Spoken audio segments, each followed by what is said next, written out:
नमस्कार दोस्तों। पिछले वीडियो में मैंने प्राकृतिक खेती से होने वाले फायदे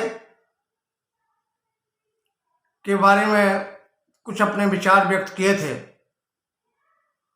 आज इस वीडियो में मैं प्राकृतिक खेती, जैविक खेती आदि से जुड़े हुए प्राकृतिक, पर्यावरणीय, सामाजिक सिद्धांत एवं कुछ मुद्दों पर चर्चा करना चाहता हूं। दोस्तों, सैद्धांतिक तौर पर चाहे आईपीएम, ऑर्गेनिक खेती एवं जीरो बजट पर आधारित प्राकृतिक खेती की पद्धति खेती में रासायनिक कीटनाशकों एवं रासायनिक उर्वरकों के प्रयोग को घटाने और उनके प्रयोग को बिल्कुल ना करने और खेती को प्रकृति के नजदीक से नजदीक ले जाने के सिद्धांत पर आधारित है। ऑर्गेनिक खेती तथा जीरो बजट पर आधारित प्राकृतिक खेती में रासायनिक कीटनाशकों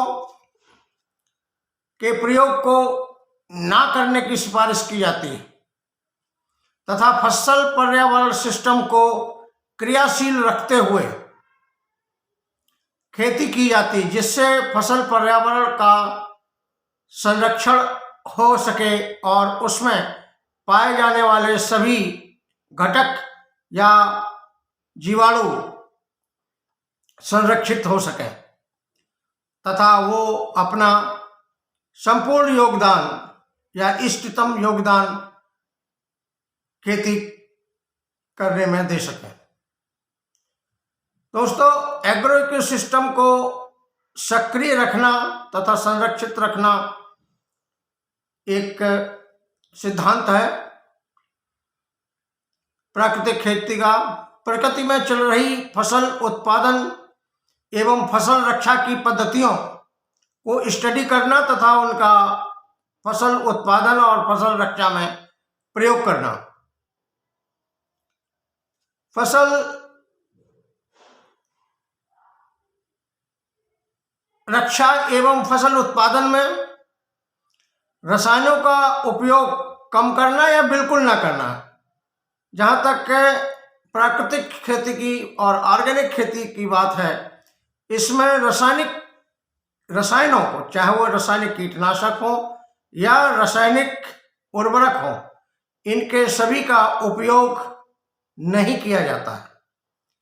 जमीन की उर्वरा शक्ति और उससे जुड़े हुए जितने भी कारक हैं, चाहे वो जीवित कारक हो या अजीवित कारक हो, चाहे माइक्रो ऑर्गेनिज्म हो या उसमें पाए जाने वाले केमिकल ह्यूमस हो, इनको सबको बरकरार रखना, उनका संरक्षण करना, ये एक सिद्धांत है प्राकृतिक खेती का।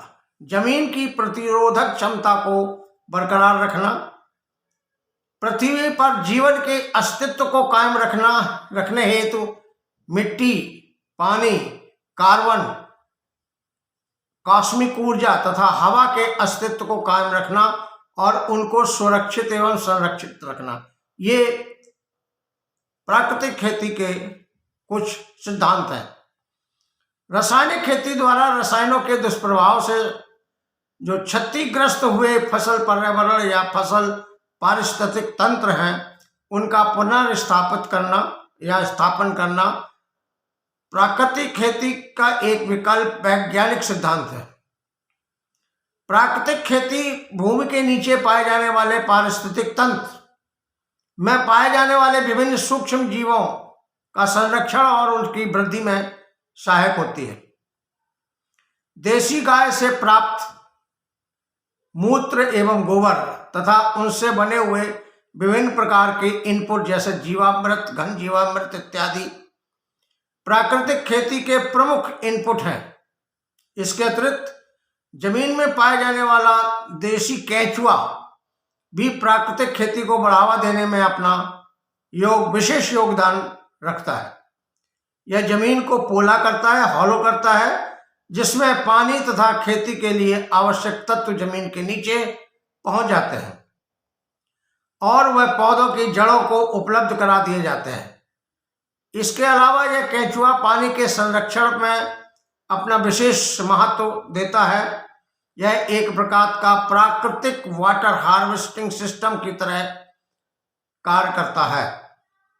गाय तथा केंचुआ के अलावा खेतों में पाए जाने वाले खरपतवारों को खेतों में ही मल्चिंग करके अथवा आच्छादन करके माइक्रोक्लाइमेट विकसित होता है तथा इन खरपतवारों को, फसल के अवशेषों को हम खेत में ही उनका डिकम्पोजिशन करते हैं, उनको डिकम्पोज करते हैं, जिससे उत्पन्न होने वाले बैक्टीरिया हमारे जमीन के अंदर जाकर के जमीन की उर्वरा शक्ति को बढ़ाते हैं और साथ साथ ह्यूमस का उत्पादन करते हैं।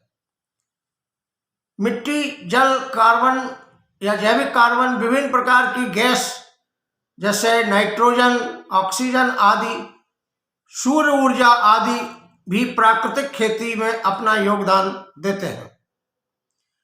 प्रकृति में फसल उत्पादन एवं फसल रक्षा की एक विशेष प्रकार की पद्धति या सिस्टम पारिस्थितिक तंत्र में चलता है। इस सिस्टम को स्टडी करके या करने से तथा उसका अध्ययन करने से, उसका उपयोग करने से प्राकृतिक खेती में करने में सहायता मिलती है। Let the nature must behave like nature while doing farming is the principle of farming।